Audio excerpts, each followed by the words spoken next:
What's happening, everybody? It's your man, Lyndon Britt, once again coming with you with another marketing tip to help my fellow marketers grow their business. So as you hop on here, appreciate you hopping on here. Let me know where you're coming from. Love to be able to connect with you even more outside of this. But I'm going to drop a nugget for you that's going to help a lot of people that are starting business. Whether you're starting online, you're starting your marketing business, starting a storefront, whatever it else. Okay, what's going on, Miss Debbie? Appreciate you hopping in here. If you get some value, if you've ever seen me live before, and if you like the content, go ahead and hit the share button, share this thing out, get a couple of folks on here. May have a couple of questions, a couple of topics they'd like for me to cover to get some advice on or something like that. And I'd love to be able to cover them on different dates. But today we're going to be talking about how to start your business, how to get a better start with your business. Okay.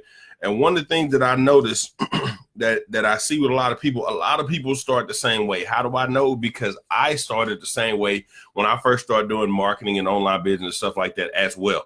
All right. What's going on, Miss Kathy?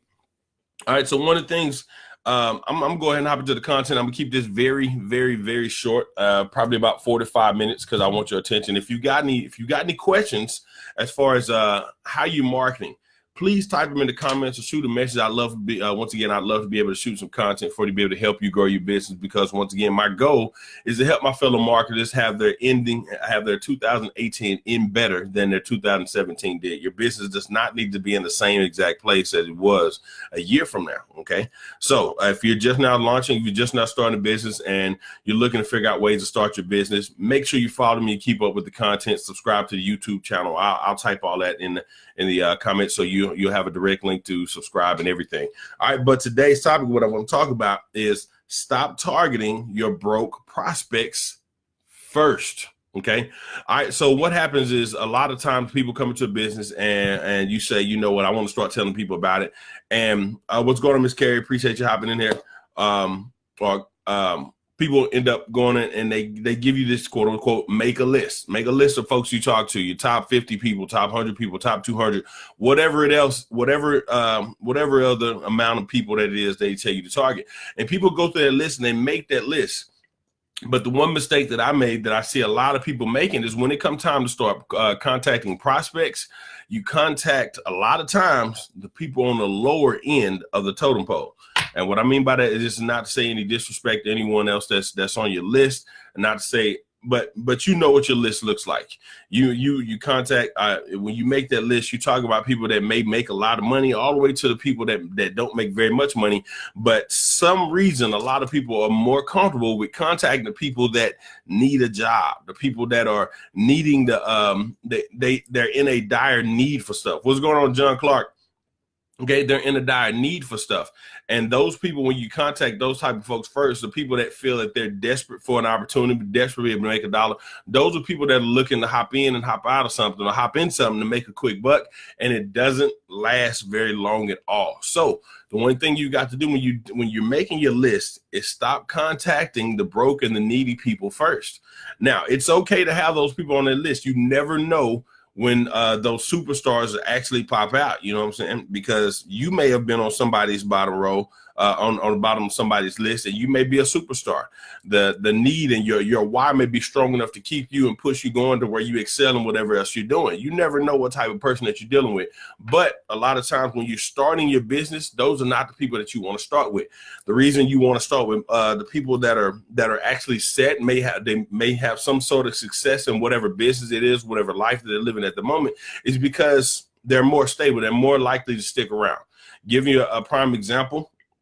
Say, for instance, you've got a list of a doctor, you got a list of your pastor, you got a list of a minister, you got a list of a AC technician that may be in your family, you got a list, your cousins on the list, and then you got a couple of your friends that quote unquote, whenever you talk to them, ask them how you doing, they're just surviving, they're just living, they're just getting by, they're just making it. Okay. When you make that list, a lot of times people start with the folks that are just making it, just getting by, and those couple of friends that are living check to check. Why? They're easy to talk to. They're easy to bait in to say, hey, I got a way for you to be able to make some money, something like that. And a lot of people tend to do that. Don't start with those people. Okay. I'm not saying don't talk to those people, but the reason being, if you talk to someone that's very successful in business, something like that, doing whatever it is they're doing, what's going on, Tawana? Is number one, when they start the business, more than likely they're going to take it serious. Someone who has actually had success in the business, and they're not living check to check. and perhaps they're looking for supplemental income, or they even if your product or something like that or may be beneficial to them. If you're talking to people that actually have income coming in, able to save, they have a family they're looking out for, whatever it is, they're like to stick around and use the product because they can afford to use the product without suffering. All right. And this is not only for the purpose of sales, but you want people that are going to, you want people that are going to use your product or even join your business to stick around. If you talk to those people that are barely making it, not making income, not serious about it, or looking for a dollar, they're going to come in, not get some within the first 30 days, if that much, and then they're gone. Okay. So it gives you a lot of turnover time when it comes to people. It's the attrition is horrible. All right. So, and then not only that, the people that come in on the kind of the bottom of the list, folks that you talk to, a lot of times if they don't make that money, or even if they believe in what you're doing, it could play a major role on mentally. It could play a major role mentally on you continue to go forward. All right, what's going on, Ms. King? Okay, so when you get people that are on the bottom of the list, they don't believe, they quote unquote don't believe that stuff works. Oh, that's only for certain people. Oh, this doesn't work, or you're just trying to make a sale, or you're just trying to get money, and all that kind of stuff takes a mental toll on you when you're first starting out in the business. And if you get you start with those type of people that are in that state of mind or in that state, it's very difficult for you to continue going if you hadn't had any success yourself. So make sure when you're starting your business, when you're launching your business, okay, don't start at the bottom of your list. Okay, talk to those folks. Don't be afraid to talk to. It's going to be very difficult to talk to. I can tell you from personal experience, it's going to be difficult to talk to certain people because of how you feel about them. The respect that you have, you may be like, I can't talk to this person. This person has this much success. It's very difficult to approach this person about this because I'm not sure. Hold your breath. Take a deep breath when you call them. Pick up the phone, call them, even if you don't know what you're going to say. Very easy way. I'll tell you a very easy way to approach someone that you have respect for. You don't know how to approach. All right. So I hope you all are paying attention. You never know how happy a person is with what they're doing, regardless of the success that they have. Number one. Okay. So understand that. So if you're approaching someone that you don't know really what to say because of quote unquote, it's not very easy to approach a doctor, for instance. All right. I have several doctors in the corner that I know personally that I hang out with every now and then. I know a couple of them. And if I want to say something to them, or even your pastor for that fact, a lot of people are afraid to approach the pastor with business for whatever reason. If you happen to go to them, hey, look, check this out. I've been afraid to approach you about something for quite some time now, but I don't want to let my fear stop you from receiving a blessing or something that could be a blessing to you. Would you be open to checking something out? Would you be open for me sharing some information with something I've gotten involved in, and I really like some feedback from you to find out if it's something that could be or could not be for you. And if it's not, maybe you could point me in the direction of somebody else that I could help. Okay, this way it's not pushy. You don't sound like you're salesy. And even the fact that you say, hey, I was afraid to approach you, but I didn't want to let my fear stop me from presenting something to you that could be a blessing, lets them know that you respect them enough to have that fear, number one, to talk to them, but you stepped up and did it. You may, just because you had that fear and actually said something, they may say, you know what, I'll take some time to check out. What is it? They ask what it is, and that's your opportunity for you to say, you know what, that's when you don't start talking, don't start explaining, but find out a better time. Find out the best convenient time where you sit down and get them in front of the tools that you have for your business. Don't sit there and try to explain stuff. If you got a full presentation or whatever else your company does, then get them in front of that information. Don't try to start shortchanging and giving them short snippets of what your company is about and all that kind of stuff. All right, grab their attention. Find out a time to schedule. Find out a time you can schedule. Give them all the details and go from there. But once again, that approach has to be there. You want to start with the people at the top of your list because once again, those are the people. If they're likely to, if they come in, they join your business or become a customer, they'll stick around longer. Okay, you start at the bottom of that list.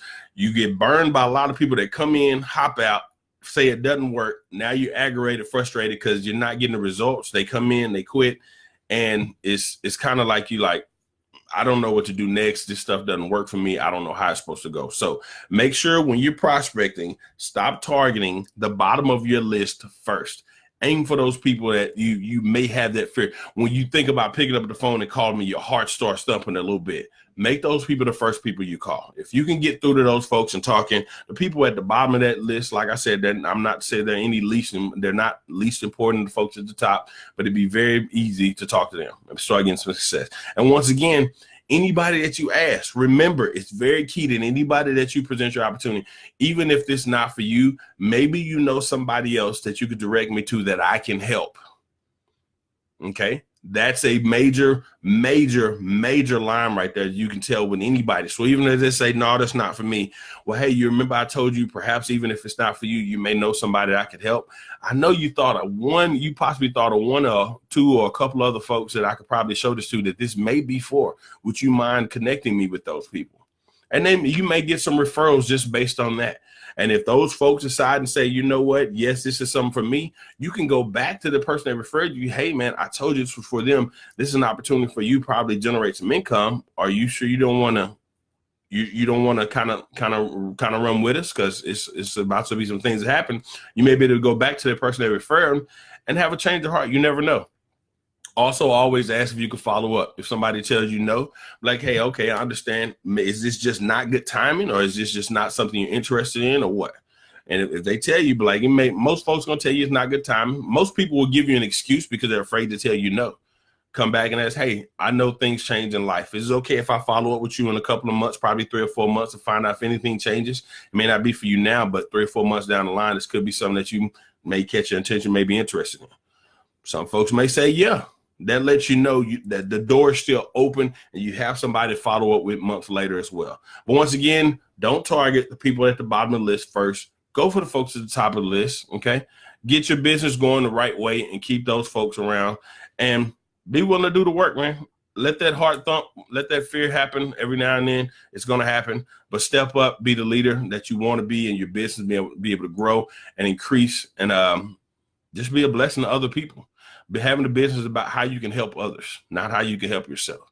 All right. Hope y'all got some value from this. If you did, make sure you like, comment, share this thing out to other folks on your team, your organization, your downline, sharing your line. You may be connected with some other folks on your timeline that I'm not. Share this on your timeline. Some other folks be able to get that message.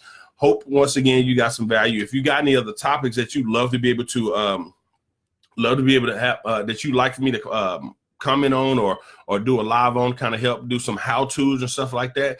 I got some of those coming up in the works as well. Be able, now that Facebook, well, this has been happening, but now that Facebook has a screen share option and stuff like that, I'll do a couple of live presentations to show you a couple of things that are coming up the pipeline. I won't go into details about all that now, but I'll put in the comment section my YouTube. Make sure you follow the YouTube channel. Got tons of other videos with content that could help my marketers be able to start achieving success, because once again, I want to be connected with people that don't want 2018 ending like 2017 did.